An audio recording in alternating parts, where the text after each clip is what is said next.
సర్వ news TV వీక్షక మహాశీలకు నమస్కారం. వ్యవసాయ రంగంలో 50 ఏళ్లకు పైగా అపార అనుభవం ఈయన సొంతం. పలు వ్యవసాయ పద్ధతులలో అపరిమిత జ్ఞానం ఈయన సొంతం. ఈయన పేరు చేరెడ్డి వెంకటరామిరెడ్డి.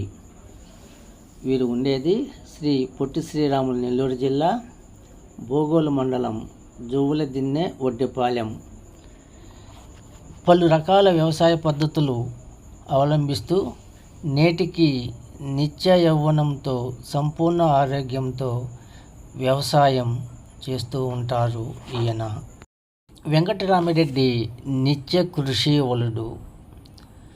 అపార అనుభవం ప్రోధి చేసుకున్న రైతు బిడ్డ. నేటికి శ్రమ అని అనుకోకుండా ఎప్పుడు వ్యవసాయం ఆ రంగంలోనే ఆరితేరారు వెంకటరామిరెడ్డి. వ్యవసాయాన్నే జీవన విధానంగా మలుచుకొని నేటికి ఎంతోమంది రైతులకు ఆదర్శప్రాయంగా ఉంటున్నారు ఈయన. మామిడి సీజన్ మొదలైన నేపథ్యంలో ప్రస్తుతం ఈయన మామిడి తోట నిర్వహణలో బిజీగా ఉన్నారు. అదే మాదిరిగా పుచ్చ తోటలు అంటే వాటర్ మెలాన్ సాగు పనులలో తీరిక లేకుండా ఉంటున్నారు వెంకటరామిరెడ్డి. పుచ్చ తోటలు సాగు పద్ధతుల గురించి పలు విషయాలను ఆయన ద్వారా తెలుసుకుందాము. చేరెడ్డి వెంకటరామిరెడ్డి తిరుపతమ్మ మా వైపు జువ్వులదిన్నె ఒడ్డెపాలెం. మీ మొదటి నుంచి వ్యవసాయమేనా? మొదటి నుంచి వ్యవసాయం. ఎన్ని సంవత్సరాలుగా చేస్తున్నారు? నేను పుట్టిన వ్యవసాయమే చేస్తున్నారు. సుమారు 50 సంవత్సరాల నుంచి వ్యవసాయమే చేస్తున్నాను. అంటే ఏ పంటలు పండిస్తుంటారు మీరు ఎక్కువగా? వరి, మిరప, వేరుశనగ. ఇక్కడ మా ఊళ్ళో ఉన్నప్పుడు మిరప, వేరుశనగ ఎక్కువ. ఆ తర్వాత నుంచి వచ్చేసి వరి, ఆ తర్వాత నుంచి వచ్చేసి రొయ్యల సాగు చేస్తుంటాం. రొయ్యల సాగులో కూడా మీకు అనుభవం ఉంది? బాగానే ఉండిందా? పర్వాలేదా? పర్వాలేదు. ఈ సంవత్సరం పెద్ద ఇవ్వలేదు కానీ పోయిన సంవత్సరం బాగానే ఉంది. ఎక్కడది? ఇక్కడ వెంకటేశ్వరం దగ్గర. ఈ పుచ్చ వ్యవసాయం చేయాలని మీకు ఎప్పట్లో అనిపించింది? సుమారు 20 సంవత్సరాల నాడు ఇక్కడ ఎడవలూరు రెడ్లు వేశారు. అప్పటి నుంచి 20 సంవత్సరాల నుంచే చేస్తున్నాం. పుచ్చ సేద్యంలో అనుభవం ఉంది. పుచ్చ సేద్యంలో ప్రధానంగా ఏ విధంగా చేస్తే బాగుంటుంది అంటే మీ అనుభవంలో? మంచి దిగుబడి రావాలంటే ఎలా చేయాలి? ఇప్పుడు అంత బీడింగ్ లేదు పొలంలో అసలు. ఇప్పుడు వేసి భూములు సవదలిపి చెట్లు చచ్చిపోతున్నాయి. ఇప్పుడు టెక్నాలజీ ఇప్పుడు డ్రిప్ కిందకు వచ్చింది. ఇప్పుడు ఈ డ్రిప్ కింద కూడా పెద్ద పట్టుదలగా ఏమీ లేవు, తగ్గిపోతా ఉంది. డ్రిప్ అంటే ఎందుకు అట్లా? మామూలుగా నీరు పారుదల ఇంత ముందు నింది. ఈ సంవత్సరం నుంచి డ్రిప్ వచ్చింది. డ్రిప్ మీద వేసాను. పుచ్చ తోట వేయాలంటే ఫస్ట్ ఎలాంటి జాగ్రత్తలు తీసుకుంటారు? నేల సాగు చేసేప్పటి నుంచి రకరకాలు కదండి సార్. ఇప్పుడు నేల సాగు మీ అనుభవంలో చెప్పండి. మా అనుభవంలో పుచ్చ చెట్లు సాగు, వాటికి ఏం పిప్పులు పైన వేసిన పాట ఏం ఉపయోగం పెద్ద పట్టు ఏం లేదు. ఏదైనా పలసంగా వేసుకొని భూములు వేసుకొని 60 రోజులకు పంట తీసుకుంటేనే డబ్బులు వస్తున్నాయి. నీకు 70 రోజులు 80 రోజులు అయిపోయిందనుకో డబ్బులు ఏం రావటం లేదు, చెట్టు నిలవడం లే. అంటే ఎందుకని? ఎందుకు అట్లాగా? ఏం చేస్తాం? విత్తనాలు ఎలా మీరు ఎన్నుకుంటారు? మీరే సెలెక్ట్ చేసుకుంటారా? ఎవరైనా? నెల్లూరు షాపుల్లో అవి బాగానే ఉంటాయి అనిపిస్తుందా? మీరు ఎట్లా మన్నిక ఎలా ఉంటాయి అవి? మంచి విత్తనము చెడ్డ విత్తనం మీరు ఎలా దాన్ని గుర్తిస్తారు? అది మంచిది చెడ్డది అనేది వెరైటీలను బట్టి ఈ సంవత్సరం ఈ వెరైటీ వేసుకుంటారు. ఒకరు ముదురైతే 295 వేస్తారు, లేకపోతే కొన్ని మోహిని అనే లాస్ట్ స్టేజ్కి వచ్చినప్పుడు ఆ విత్తనాలు వేస్తారు. అంటే షాప్ వాళ్ళు చెప్తారా? వచ్చి నల్ల సీడ్ వేసుకున్నాడు, నల్ల సీడ్ వేస్తాడు, కిరణకాయ వేసేవాళ్ళు కిరణకాయ వేస్తారు, రకరకాలు. అంటే ఇది ఏ సీజన్లో వేస్తే బాగుంటుంది అనుకుంటారు? అంటే నెల ఇప్పుడు విత్తనం ఇప్పుడు నాటాలి అనేది ఈ ఏరియాని బట్టి వేసేసి డిసెంబరు 11వ నెలలో నాటితే మాత్రం బాగా వస్తే ఫస్ట్ ఎండింగ్లో 11వ నెలలో నాటాలి, లాస్ట్లో కాదు. నాటేటప్పుడు నేలలో ఏదైనా ఎరువులు వేస్తారా? అడుగు సూపర్ ఫాస్ఫేట్ వేస్తారు, వేయాలి విత్తనం వేసేటప్పుడు. సూపర్ ఫాస్ఫేట్ వేసి పశువుల ఎరువు తోలి వేస్తే బాగుంటుంది. ఆ పశువుల ఎరువు కూడా తోలి వాళ్ళు అంత పిండిలో పండిస్తుండ్రు. అప్పటి నుంచి ఏ మందులు వాడుతూ వస్తారు కాయ పిందె పూత దశ వరకు? అప్పుడు మందులు వేరే, ఇప్పుడు మందులు వేరే సార్. ఈ ఏడున్న మందులు వచ్చేసరి కొండవు ఇప్పుడు ప్రజెంట్ చెప్పండిలే. ఇప్పుడు మీరు ఇప్పుడు క్రాప్ తీశారు కదా, ఏ టైంలో ఏ మందులు వాడాల్సి ఉంటుంది మామూలుగా? మామూలుగా నీకు బోరాన్ కొడతాం ఫస్ట్ ఊపులను, బోరాన్ తర్వాత యాప నూనె అవి కొడతాము. వచ్చేసి నీకు పుండాకి ఇంతకుముందు బోవిస్టైన్ అని సెప్టోసైడ్లే అవి కొడుతుంటాం. ఈ సత్య గుణాలకి కొన్ని రకాలు సోలామిన్ అనేది దోంకి, వచ్చేసి అక్టర్ అనేది కొన్ని పేను బంకి కొడతాం. ఆ మందులు కొడుతుంటాం. పుచ్చు తోటలకి మామూలు ఏ తెగుళ్ళు వ్యాధులు వస్తుంటాయి? ఎక్కువ సహజంగా నీకు వైరస్ అంటే ఈ ఈగల మీద పడుతుంటాయి ఎక్కువ, ఆడికి అంటే మొద్దు కట్టిపోతాయి. ఎక్కువ దిగుబడి రావాలంటే ఎక్కువగా మందులు వాడాలన్నా తెగులు నివారణకి ఎట్లాంటి మీరు జాగ్రత్తలు తీసుకుంటూ ఉంటారు?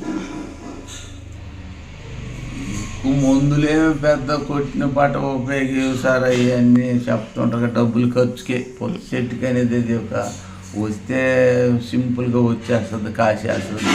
బావిస్టేను M45 అయ్యే వాటికి మేలు. నీటి వసతి బాగుండాలి.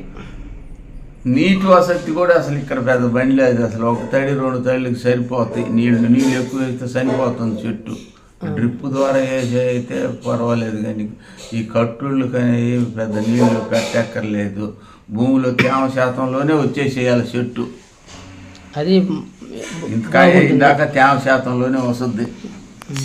మనం పెట్టే నీళ్ళు కాదు అక్కడ పెట్టే నీళ్ళకి ఇప్పుడు ఆగడం వల్ల ఇంతకుముందు ఆగుతున్నాయి, పెట్టే నీళ్ళకి ఇప్పుడు ఆగడం వేస్తే చచ్చిపోతుంది.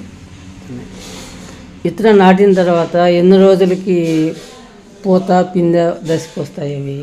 విత్తనం బాగా తల్లి పొద్దుల్లో వేస్తే నీకు పూత పిండి అంత కాయ వచ్చిందాకే అసలు పని లేదు నీళ్ళు. ఎన్ని రోజులకి పూత పిండి పడతాయి చెట్లు? 20 రోజులకి వచ్చేస్తుంది పూత. 30 రోజులకి పిండి పడుతుంది. అక్కడి నుంచి 70 రోజులకల్లా అయిపోతుంది తోట. 70 రోజులకి అయిపోతుంది. ఇంకా కాయ ముదిరి లేదు చూడబోలేదు అప్పుడు? చూసేది మామూలుగా సౌండ్ని బట్టి కలర్ని బట్టి వచ్చేసి తెలిసిపోతా ఉంటుంది.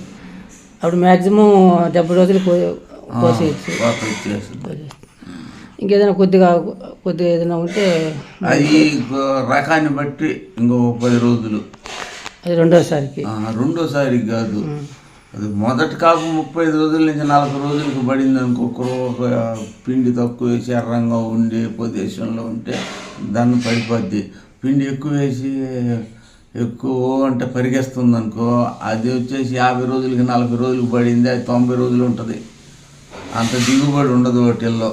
30 నుంచి 40 రోజుల లోపల పడిపోవాలి. 40-45 రోజుల లోపల పుస్తుంది అట్టు. అప్పుడు కాయ కూడా రుచిగా ఉంటుంది, బాగా రౌండ్ షేప్లో బాగా వస్తాయి. విత్తనం నాటినప్పటి నుంచి కాయ కోసేంత వరకు ఉదాహరణకి 1 ఎకరా అనుకుంటే ఎంత ఖర్చు అవుతుంది ఇప్పుడుండే పరిస్థితుల్లో? కాయ కోసేంత వరకు ఎంత పెట్టుబడి అవుతుంది 1 ఎకరాకి? సుమారుగా 30,000 దాకా అవుతుంది. 30,000.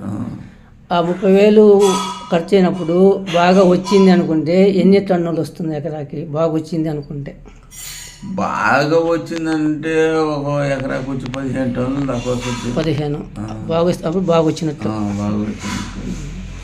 అప్పుడు టన్ను ఎంత రేటు అయితే మనకి గిట్టుబాటు అవుతుంది అనుకుంటారు? మనం 10,000 నుంచి 7,000 6,000 అట్లా పోతుంది. తక్కువలో తక్కువ ఎంతైతే గిట్టుబాటు అవుతుంది అని అనుకున్నప్పుడు తక్కువైనా నీకు 5,000 తక్కువ గిట్టుబాటు కాదు, నీకు 10,000 దాకా బాలకద్దే. కనీసం 10,000 ఉంటే రైతు గిట్టుబాటు ఉంటుంది. 10 రూపాయలు వస్తాయి. ఈ వ్యవసాయం ఈ పుచ్చ తోట కానీ ఇట్లా పండ్ల తోటలకి ఏదైనా గవర్నమెంట్ లోన్లు ఇవ్వడం అట్లాంటిది ఏది ఉంటుందా? అట్లాంటి పండ్ల తోటలకే ఏమైనా ఇస్తారేమో కానీ వీటికి ఇవ్వరు. గాలి పంటలు ఇవి వ్యవసాయ శాఖ వాళ్ళు ఏమి సలహాలు సూచనలు ఏమి ఉండదు, ఏమి ఉండవు. రైతు అనుభవంతో చేయాలి. రైతు అనుభవంతో చేసుకోవాల్సిందే. వాళ్ళు చెప్పే విధానం అంటే ఇక్కడ ఏం పని చేయవు. రైతేంద్రనండి ఈ నెలలో వేసేస్తే మనకి డిసెంబర్ ఫస్ట్ వీక్లో వేసేసినంతో నవంబర్ డిసెంబర్లో అయిపోతుంది. పండగకి ఒక నెల. అది మంచి టైం. డిసెంబర్ అనేది మంచి టైం. లేట్ అయినా ముందైనా దిగుబడి తేడా వచ్చేస్తుంది. వర్షాలు తగ్గాల, వర్షాలు అయిపోవాలా. 12వ నెల ఫస్ట్ వీక్లో కానీ అయితే నీకు వర్షాలు అన్నీ అయిపోతాయి. 11వ నెల లాస్ట్కి అయిపోతాయి. 12వ నెల వచ్చేళ్ళకే పొద్దును ఆరుతుంది. ఆ పొద్దున మోపుని వేసేస్తే సరిపోతుంది. ఎప్పుడు కాపలా తోట దగ్గర చూసుకుంటూ ఉండాలి. ఆ రోజు ఇంకా దాని చుట్టూ చూసుకుంటా ఉండొద్దా? ఇప్పుడు కాయలు బాగా రావడానికి అక్కడ మీరు ఏ జాగ్రత్తలు తీసుకుంటారు? కాయ వచ్చిన తర్వాత అవి బాగా నాణ్యతగా ఉండాలంటే మీరు ఎట్లాంటి అక్కడ జాగ్రత్తలు తీసుకుంటుంటారు, గమనిస్తూ ఉంటారు? ఈ మందులే కదా కొట్టేది. వాటికి ఒకరో మామూలుగా 319 అని ఒకరో డోసులు కొట్టుకుంటే ఆకుల మీద బాగా సారం పెంచుకుని నల్లంగా కాయలు బాగుంటాయి. కొన్ని కాయలకి ఒక దగ్గర తెల్లగా ఉంటుంది, ఎందుకట్లా మచ్చలాగా అనిపిస్తూ ఉంటుంది, వైట్గా. ఎండ మచ్చలు అవి వస్తుంటాయి. అవి కాయ గాలి బారక అని చెప్తుంటారు. అది తిప్పుకుంటూ ఉండాలి కాయలు. కాయని అసలు కదిలికూడదు. పుచ్చకాయని కదిలించినప్పుడు ఇప్పుడు ఈ పోటు ఉందనుకో, మనం ఇది మాగలేదని ఇటు బయట వెనక తిప్పేసిననుకో పచ్చగా వచ్చేస్తుంది. అది ఉన్న కాయ ఉన్నట్టే ఉండాల. కాసినప్పుడు అలాగే వదిలేయాలి దాన్ని, తాగకూడదు. మీరు 30 ఏళ్ళు రైతుగా ఉన్నారు కదా, అప్పటికి ఇప్పటికి ప్రధాన తేడా ఏం గమనించారు? ఖర్చులో కావచ్చు, చేసే పనుల్లో కావచ్చు, ఒక రైతుగా. ఇప్పుడు విత్తనాలు తేడా వస్తుంది, వ్యవసాయం తేడా వస్తుంది. ఏ విధంగా అంటే అప్పుడు నీళ్ళు కట్టుడు, ఇప్పుడు అంతా డ్రిప్పులు సిస్టమ్ మారిపోయింది. కొంచెం ఏదో పాత విత్తనాలు కూడా పెద్ద పని చేయటం లేదు, కొత్త రకాలు వస్తున్నాయి. అయ్యో టైం బాగుండి వస్తే మాత్రం పడుతున్నాయి, లేకపోతే పాత విత్తనాలు పెద్ద పని చేయటం లేదు. ఖర్చుల్లో తేడా ఎందుకు వస్తున్నది? అప్పుడు వ్యవసాయం చేసేది ఖర్చులకి ఇప్పుడు ప్రధానంగా ఎందుకు ఆ తేడా వస్తున్నది? ఖర్చులు అంటే ఈతకి పెరిగినాయి అని చెప్తున్నారు కదా, అందుకనేసి అది ఎందుకు అలా జరుగుతున్నది మీరు అనుకుంటారు? అది ప్రకృతిని బట్టి పంట. ఈ సంవత్సరం ఈ పంటకు బాగుందంటే, నీకు మంచి అదుల్లో పడిందంటే ఆ సంవత్సరం రూపాయి వస్తుంది. అదును తప్పి సినుకులు పడి అనుకో, ఇప్పుడు డిసెంబర్లో వేయాల్సి ఉన్నాయి, నవంబర్ లాస్ట్లో వేసినవి అనుకో పెద్ద ఉపయోగం ఇది పంట. ఈ పుచ్చ జాతి అనేది ఇది తల్లి. ఇప్పుడు డిసెంబర్ లాస్ట్లో వచ్చేది ఎండలు ఎక్కువ అయిపోతాయి కదా, ఎండలు ఎక్కువ అయిపోయినప్పుడు తెగుళ్ళు వచ్చేస్తాయి, నిలవదు. ఇది భూమి మోపునే పోయేది ఏరు. భూమిలో పొదును ఉన్నప్పుడే బాగా పనిచేస్తుంది. ముందాడి బాగా లెక్క ప్రకారం వర్షాలు పడేసి 11వ నెల ఫస్ట్లో వేసేసుకోవాలి. సరైన సమయం చూసి వేసుకోవడం అనేది ఇంపార్టెంట్. ఆ సమయానికి ఇవ్వాలి. అదును సరైన అదును పదును చూసుకొని వేయాలి. ఆ తేడా వస్తే ఆటోమేటిక్గా వచ్చేస్తుంటుంది. రాదు. ఖర్చులు పెరిగాయి అంటారు, దానికి కారణం ఏమై ఉంటుంది? ఖర్చులు పెరిగాయంటే మందులు కావచ్చు, లేబర్ కావచ్చు, ఖర్చులు అన్నీ. ఇప్పుడు ఆ రోజుల్లో 200కి కూలికి వచ్చేవాడు, ఇప్పుడు వచ్చేసేసి 500 లేని కూలి చేయరు. మంచి సీజన్లో మాత్రం 1000 రూపాయలు కూలి ఇవ్వాలా, డిమాండ్ని బట్టి. ఇప్పుడు మామూలుగా 1500 తెస్తాం రాడ మనిషి. 1500 తెస్తున్న టైంలో మనకి 500 కూలికి కూడా రారు. మినిమం కూలి అంటే 1000 రూపాయలు. నీకు 1000 రూపాయలు మామూలు సాధారణ కూలి అంటే 500. ఇప్పుడైతే 500కి వస్తారు. అప్పుడైతే నీకు వాళ్ళు 1500 2000 తెచ్చుకుంటారు మగతా నాట్లేకి పోయి. ఇప్పుడు అప్పుడైతే 1000 రూపాయలు గింజ నాటించినప్పుడు 1000 రూపాయలు ఇచ్చి నాటించినాం మనిషికి. ఇప్పుడైతే 500 400 కట్ల వస్తారు. ఇప్పుడు రైతులకి ఖర్చులు తగ్గాలి, రేట్లు బాగా రావాలంటే మీరు ఎలాంటి సూచన చేస్తారు? అది ప్రభుత్వానికి కావచ్చు, లేదా వ్యాపారులు కావచ్చు, ఈ విధంగా ఉంటే రైతుకి లాభంగా ఉంటుంది అని మీరు అనుకుంటారు? రైతు బాగుండాలంటే ఇదిగో ఈ విధంగా ఖర్చులు తగ్గాలి, మీరిచ్చే పరిష్కారాలు ఎట్లా ఉంటాయి? ఖర్చులు తగ్గాలని అంటే మనకు చెప్పే పొజిషన్ ఉండదు సార్.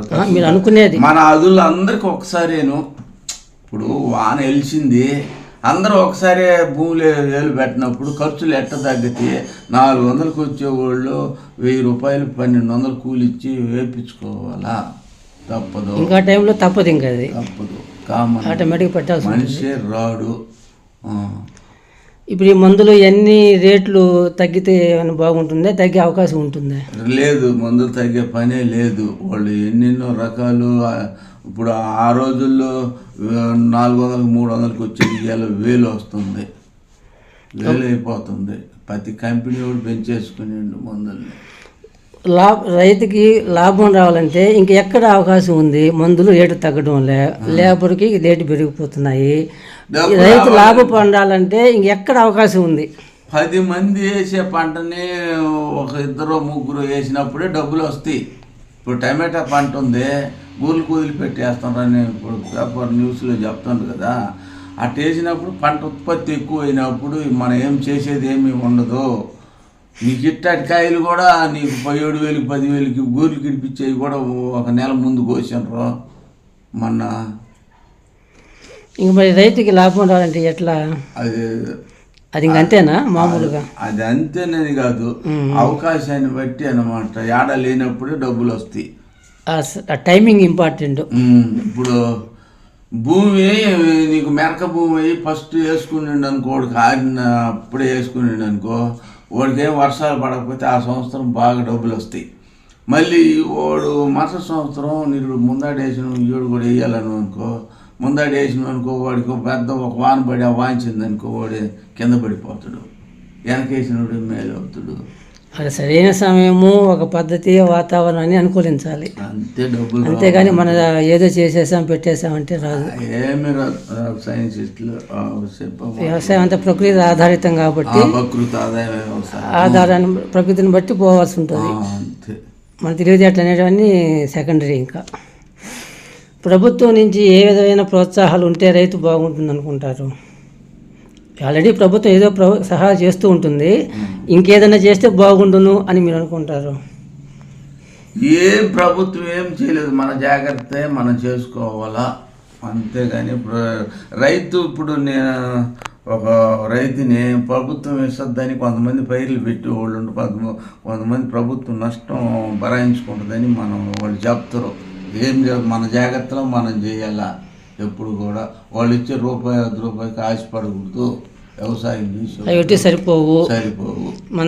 మనం అనేది ఇంపార్టెంట్. మనం అనేది 24 గంటలు ఆడ కూర్చొని చెట్టు తిరుగుతూ మనం వాన వస్తుంది ఇలా కోయించా, లేకపోతే వాన వస్తే ఇది పనికిరాదు, ఏమైనా పచ్చితో పాలలో కోసి గట్టుకు తోలుకునే జాగ్రత్త ఉంటేనే వ్యవసాయం. గవర్నమెంట్ మీద అసలు ఆధారపడకూడదు వ్యవసాయం. ఆ సమయానికి ఏం చేస్తున్నాం అనేది ఇంపార్టెంట్. అదే ఇంపార్టెంట్. టైం గిట్టుబాటు ధర నిర్ణయించి ఒక ఫిక్స్డ్ రేట్ ఇస్తే బాగుంటుందా? ఈ దళారీ వ్యవస్థలో ఏ విధంగా ఇబ్బందులు ఉంటున్నాయి? దళారులే ఇప్పుడు ఎంతైనా వాళ్ళే మోసం చేసేస్తున్నారు దళారులు. ఇప్పుడు ఈ తోట ఉంది, దళారీని తీసుకొచ్చినావు, వాడికి నచ్చలేదనుకో ఇంకా 4 రోజులు ఉండాలి అని నేను చెప్తాడు. అది 4 రోజులు దాని వచ్చేసరికి ఇంకో డాలర్ వచ్చేసరికి అంటాడు. ఇప్పుడు ఏమైపోతాడు రైతు? ఈ వ్యవస్థ లేకుండా నేరుగా ప్రభుత్వానికి అమ్ముకునే కానీ ఇంకా మీరే రైతులే సొంతంగా అమ్ముకునే అవకాశాలు ఉండవా? అట్ట మనం ఎక్కడ చేస్తాం సార్? సంవత్సరానికి ఒకసారి పంట పండించుకొని పోయేవాడు రైతు ఆడికి పోయి అమ్మాలంటే మన మొహం ఊరు చూసేది. రోజు మార్కెట్లో ఉండేవాడు ఏ మార్కెట్ ఎట్ట అమ్ముతుంది, ఎవడికి వడ్లు కావాలా, ఎవడికి పుచ్చకాయలు కావాలా, ఏ మార్కెట్లో పుచ్చకాయ ఎక్కువ పోతుంది పంపించేవాడే వాడేసి అంత పరిజ్ఞానం రైతుకు ఉండదు. ఆ టైం కూడా ఉండదు. చాలా విశాలమైన నాలెడ్జ్ ఉంటే కానీ అది చేయలేరు. రైతుకి ఇక్కడనే సరిపోతుంది. అందుకని వాళ్ళ మీద ఆధారపడాల్సి వస్తుంది. అంతే. కాకపోతే ఏదన్నా పండ్ల తోటలు అంటావా, నీకు కొంతమంది ఏంటంటే మార్కెట్ బట్టి కొంతమంది కోసి అంపిస్తుంటారు, పెద్ద రైతులుగా ఉండేవాళ్ళు చేస్తుంటారు. ఇప్పుడు కొత్తగా ఎవరైనా వ్యవసాయం చేద్దాము అనుకుంటే మీ దగ్గరకు వచ్చి ఏదైనా సలహాలు ఇవ్వమంటే ఏం చెప్తారు? సలహాలు ఇచ్చేదని అంటే అది మంచి అయితే షెడ్ అని నేను చెప్తాం. దీనికి నీళ్ళు వసతి ఉండాలా, దీనికి ఈ టైంలో వేయాలా అని సలహాలు చెప్పుకుంటాం. మరి ఈ ఊరు వేసుకుంటే బాగుంటుంది, ఇది మునక ఇప్పుడు ముందర నాటితే మళ్ళీ రేపు వర్షం పడితే మునగద్ది, ఇది మెరక, నీకు ఎప్పుడైనా ఇబ్బంది లేదు, ముందర వేసుకోవచ్చు అని చెప్తాం కదా. ఈ వాంతో సమానమే కదా. ఈడొచ్చేసి బాగలేదు అంటాడు, ఒక్కొక్కడు వచ్చేసి మంచి నీతి గల్లుడు అయితే ఏమంటాడంటే, సార్ ఇది ఎంతకైనా నువ్వు 4 రోజుల్లో సేల్ చేసుకోమంటాడు. కొంతమంది ఇష్టం లేని వాళ్ళు ఏంటంటే ఇది పచ్చిగా ఉండేది పోతాడు. మళ్ళీ ఇంకొకడు వచ్చేసేది 4 రోజులు నాడు కోయాల్సిన కాయ తిరగబడిపోయిన తోట అని అంటాడు. అవన్నీ జరుగుతూ ఉంటుంటే అది తోట పచ్చంగా ఉంటే మనం నిలబెట్టగలుగుతాం. కానీ ఇది ఏ రోజు ఎట్లుంటుందో మారిపోతూ ఉంటుంది.